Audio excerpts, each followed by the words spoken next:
Salut à tous, bienvenue dans cette nouvelle vidéo. Moi, j'aimerais quand même parler des choses parce que des choses que je ne comprends pas. Alors moi, je vais pas faire un coup de gueule ce soir encore parce que je suis fatigué en fait. J'ai créé cette chaîne pour ne pas toujours répéter les mêmes choses. Mais moi, je ne suis pas du genre à toujours répéter les mêmes choses. Si, il y en a qui disent ça, il y en a qui disent ci, il y en a qui disent ça. On va pas se répéter. Voilà. Donc moi, aujourd'hui, je le dis parce que je crois que je ne l'ai jamais dit sur la chaîne. Mais si je me suis répété, tant mieux. Mais c'est la dernière fois que je le dis. Tous ceux qui disent, non, je crois que je n'ai jamais dit ça. Donc comme vous savez, le Paris Saint-Germain est sur un début de saison en dents de scie. C'est le pire début de saison de l'histoire du Paris Saint-Germain. Non, c'est le pire début, plus mauvais départ sous QSI à l'heure actuelle. Seulement 7 matchs de Ligue 1, 3 victoires. 2 matchs de Ligue des Champions, une victoire et une défaite. Et encore ça va. Parce que ça, c'est pas comme si on l'avait jamais fait. Mais on a quand même subi la pire euh, défaite, la plus large défaite en Ligue des Champions. Sauf que ici en phase de poule. J'ai pas peur de le dire. En phase de poule, sauf que ici on n'a jamais perdu pas plus de 2 buts d'écart. C'est jamais arrivé. Et même, oui, pas plus de 2 buts d'écart. Parce qu'on a quand même perdu 3 buts à 1 contre le Bayern en 2017. Je me rappelle, au match retour. Après avoir gagné, bien sûr, 3-0 au Parc des Princes.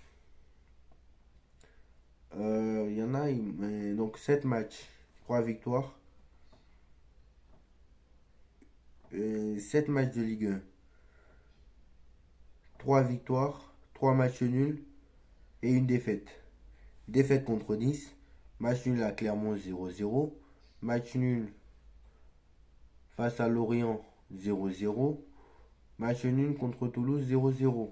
Alors, victoire contre Lyon, victoire contre Marseille, victoire contre Lens, je crois si je ne me trompe pas. Bon, si on reprend, parce qu'il y a des choses, moi j'aimerais qu'on m'explique. Donc, à l'heure actuelle, on a gagné dimanche on joue contre Rennes qui est sixième hein, pour rappel, et nous on est cinquième. Donc, laissez tomber comment le match va être compliqué à Rennes. Parce que je pense que le match va être difficile à le gagner. Voire même impossible. J'ai pas peur de le dire. J'ai pas peur de le dire. Le PSG a de la chance de jouer en Ligue 1 parce qu'ils sont quand même cinquième avec 3 nuls, 3 victoires et une défaite. Ils sont quand même cinquième à un point du premier. À un point du premier. Toujours la faiblesse de la Ligue 1. Apparemment, la Ligue 1 a progressé, hein, mais bon. Je ne savais pas que la Ligue 1 avait. Bref, pas grave. Donc, tu as fait match nul contre Lorient, qui est actuellement 16e de Ligue 1 et qui a gagné qu'un seul match depuis le début de la saison. Là, ils vont me dire, oui, c'est la septième journée. Ouais, oui, d'accord. Tu as gagné qu'un seul match depuis le début de la saison. T'as fait match nul contre Toulouse, qui est 11e et qui a gagné que 2 matchs depuis le début de la saison. Bon, après, tous ceux qui ont gagné le plus de matchs, c'est 4. Donc, voilà. On va pas. Voilà, mais. Donc, match nul contre Lorient, 0-0, 16e. Match nul contre Toulouse, 11e de Ligue 1. Victoire contre Lens, 3 buts à 1. Lens qui est 15e. Victoire contre Lyon, 4 buts à 1, mais Lyon qui est dernier. Marseille qui avait des problèmes. Marseille est même 13e du championnat. Marseille est 13e du championnat. Donc voilà. Victoire 4-0 contre Marseille, mais Marseille est 13e du championnat. Donc voilà. Défaite 3-2 à Nice. Nice qui est 4e. Toujours 0 défaite. D'ailleurs, c'est la seule avec Rennes qui n'a pas perdu, hein. Ah oui, aussi. Ah oui, aussi. Ouais. Donc voilà. Je finis et après on parle de Rennes parce que il y aura l'avant-match du match de Rennes. Mais ça sera pas aujourd'hui, ça sera peut-être. Ça sera certainement dimanche. Parce que le match de Rennes, je crois, il est dimanche. Si je me trompe pas. Ouais, mais moi, je vous annonce qu'on va perdre à Rennes, hein, parce que c'est pas possible. Vu les résultats que je vous cite, et vu les résultats que je vous cite, Rennes a fait certes 5 matchs nuls, mais Rennes est toujours invaincu. Et Nice était toujours invaincu, pareil. Donc ça va être très très compliqué, hein. Surtout que Rennes est l'équipe qui bat le plus le PSG sous KSI ces dernières années là. L'année dernière, on n'a même pas mis un seul but contre Rennes. Bref, ça va être compliqué. Donc voilà, c'est aussi compliqué.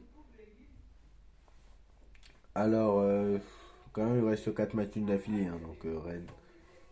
Donc voilà. Euh, euh, voilà. Donc moi je suis inquiet, hein. Je suis quand même inquiet pour le Paris Saint-Germain parce que la défaite de 4-1. Moi je veux bien que Lucien Riquet se soit trompé. Mais par contre moi limite, bon je l'ai dit hier, j'ai globalement j'ai des doutes sur Lucien Riquet en fait. Moi, j'attends de voir sur le long terme. J'ai toujours été pragmatique. Moi, de toute façon, regarde, allez voir le débrief de Lorient, de Toulouse, de Lyon. Allez voir celui de Lyon et de Lens. J'ai toujours été et de Marseille.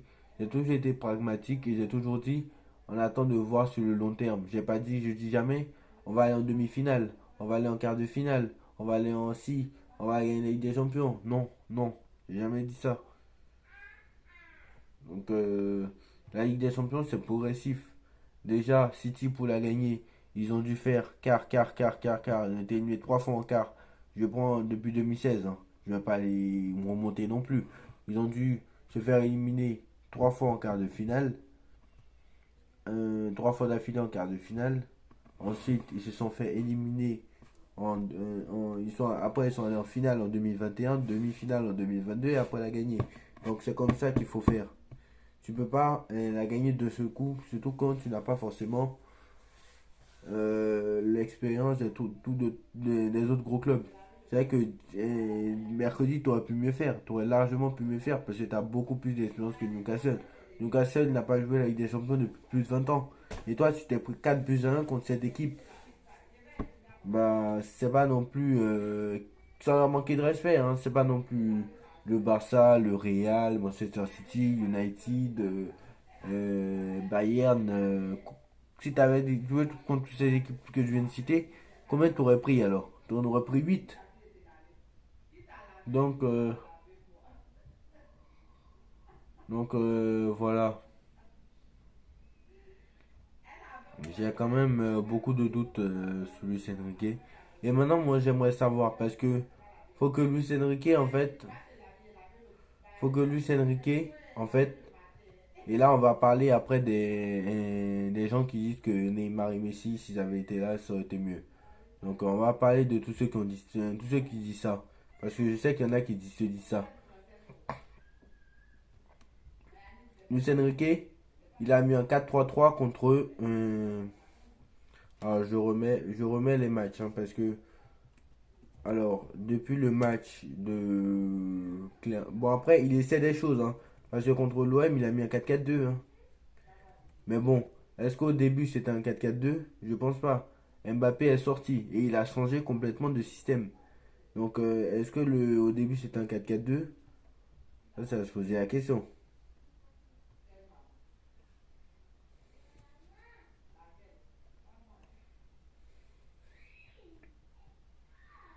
Voilà. Au début, il était en 4-3-3. Voilà. C'était exactement ça. Donc, il a commencé en 3-4-3 le match. Le match de l'OM, c'était en 3-4-3. Il a commencé en 3-4-3. Bah, il essaie des choses en tout cas. Mais il peut pas jouer. Encore, ça va marcher contre l'OM parce qu'il y avait 4 au milieu. Il y avait 4 au milieu. Hakimi était un peu genre style milieu droit. Bon, piston droit, on va dire ça comme ça. Piston droit. 3-4-3 il a joué. C'était un peu le système de Galtier au début. Bon, 3-4-1-2 quoi. C'était un peu le système de Galtier, c'est 3-4-1-2. Mais 3-4-3 contre l'OM, ça a bien fonctionné. Pourquoi est-ce que t'en mettre. Pourquoi ça a bien fonctionné contre l'OM? Parce qu'il n'y a pas eu 4 joueurs offensifs là. Barcola, bon, Barcola, il redéfend. Donc c'est pas un problème. Mais toi, t'as mis Dembélé, t'as mis Randall Colomwani, t'as mis Mbappé, et t'as osé mettre Gonzalo Ramos pour ajouter la pile. Donc c'est sûr que ça va pas marcher comme ça. C'est pas possible. Et Deschamps l'a dit lors d'un entretien avant l'Euro. Il a dit que c'est pas parce que tu mets plus de buts que plus de c'est pas parce que depuis l'OM là ils jouent en 3-4-3 en fait. Faut qu'il repasse à son 4-3-3 et je pense que ça sera déjà mieux. Parce que depuis l'OM ils jouent en 3-4-3. Je comprends pas pourquoi ils jouent en 3-4-3. Je comprends pas pourquoi ils jouent en 3-4-3. Et moi, contre Newcastle, à la limite, quand tu joues en 3-4-3, vu que ça a bien fonctionné contre l'OM et que Clermont ne sort pas. Mais toi, tu n'as pas fait ça en fait. Contre Newcastle, il nous a inventé encore un autre truc. S'il a mis un 3-4-3 contre l'OM et contre Newcastle, je vous ai dit que ça n'avait pas marché. Mais pourquoi il a mis un 4-2-3-1? Remets ton 4-3-3. Remets ton 4-3-3. S'il avait mis 3-4-3, ça aurait été pire. Mais mets un 4-3-3. Voilà. C'est ça qu'il n'aurait pas dû. Non, déjà, repasse à ton 4-3-3 de Marseille. Non, pardon. Repasse à ton 3-4-3. Non. Repasse à ton 4-4-3. J'arrive pas à parler. Repasse à ton 4-3-3 de Dortmund. De tout ce que tu as fait depuis le début de la saison, par exemple. Peut-être à la place de. Même le 4-3-3 de Dortmund était très très bien. Randall Colomani en pointe, c'est très très bien. Je préfère encore lui que Gonzalo Ramos. Même si en ce début de saison, Gonzalo Ramos a marqué un doublé contre l'OM. Pas Randall Colomani. Donc voilà. Même s'il a marqué contre l'OM. Donc voilà. Un 4-3, faudra mettre la même compo que contre Dortmund. Mais il va falloir mettre Ramos à la place de Colomani. Et je pense qu'on sera bon. Je pense que normalement on devrait être bon. Alors, peut-être qu'il y a des indices sur la compo. Peut-être ça on le verra demain, mais voilà. On repasse à ton 4-3-3 et je peux te dire que ça sera beaucoup mieux. Hein, Luis Enrique, parce que tu es le seul et unique responsable de la défaite, comme toi-même tu l'as dit. Et moi j'aimerais parler d'autre chose. Voilà, c'est. Voilà. Maintenant, c'est ceux maintenant qui disent que. On va s'attaquer à ceux maintenant qui disent que ça aurait été mieux mercredi avec Neymar et Messi. Voilà. Là, on va s'être. Déjà, tous ceux qui disent ça, c'est qu'ils comprennent strictement rien au football. Parce que, honnêtement, ils comprennent strictement rien au foot. Et c'est la vérité. Je peux jamais imaginer que si il y aurait eu Neymar et Messi et Verratti, on aurait gagné. Parce qu'il y en a, ils disent, oui, on aurait gagné 3-0, 3-4-0 si Verratti, Neymar et Messi auraient été là. Non, et non, et non. Et pas du tout même. Pas du tout. Celui qui dit ça, c'est un incompétent fini. J'ai pas peur de le dire. Ça, c'est des phrases de footix. Parce que moi, je l'ai entendu. Oh, c'est pas sur mes vidéos, mais je l'ai vu sur Insta. Il y en a qui ont. Je l'ai vu même sur. J'ai vu sur Insta. J'ai vu ça sur Twitter. J'ai vu ça sur Twitter. Oui, ça se moque. Ça veut dégager Messi et ça veut dégager Neymar et Messi. Voilà le résultat. Et ben, je peux vous dire que si Neymar aurait été Messi, si. J'arrive même pas à parler. Si Neymar et Messi auraient été là, je peux vous dire la vérité, ça aurait été. Écoutez-moi bien, hein. Si Neymar et Messi auraient été là, ça aurait été défaite contre Lorient. Ça aurait été défaite contre Toulouse. Non, ça aurait été peut-être victoire contre Lorient et Toulouse. Peut-être victoire contre Lyon. Mais ça aurait été défaite contre Nice. Ça aurait été peut-être défaite contre Dortmund. Ça aurait été défaite contre Dortmund. Ça aurait été victoire contre Marseille, certainement. Ça aurait été victoire contre Clermont, certainement. Ça aurait été défaite, pas 4 buts à 1, ça aurait été défaite 6-0 si jamais Neymar et Messi auraient été là. Donc à un moment donné, il faut arrêter. Ça aurait été pire mercredi si Neymar et Messi auraient été là. Parce que pourquoi ça aurait été pire? Rappelez-vous le match de Manchester City à l'Etihad Stadium, le dernier match où on a perdu 2 buts à 1, où Pochettino, le mec voulait se barrer à United et que personne, le PSG l'a retenu de force, alors qu'il aurait dû le laisser partir, et que moi, après la défaite de City, je l'aurais laissé à Manchester. C'est un bus pas loin, c'est dans la même ville. Donc il a réussi à prendre le bus et aller à côté dans le club ennemi, mais moi je suis désolé, j'ai pas peur de le dire. Ces mecs-là ne comprennent strictement rien au football, encore une fois. Encore une fois. J'ai pas peur de le dire. Alors Mbappé, il est inexistant.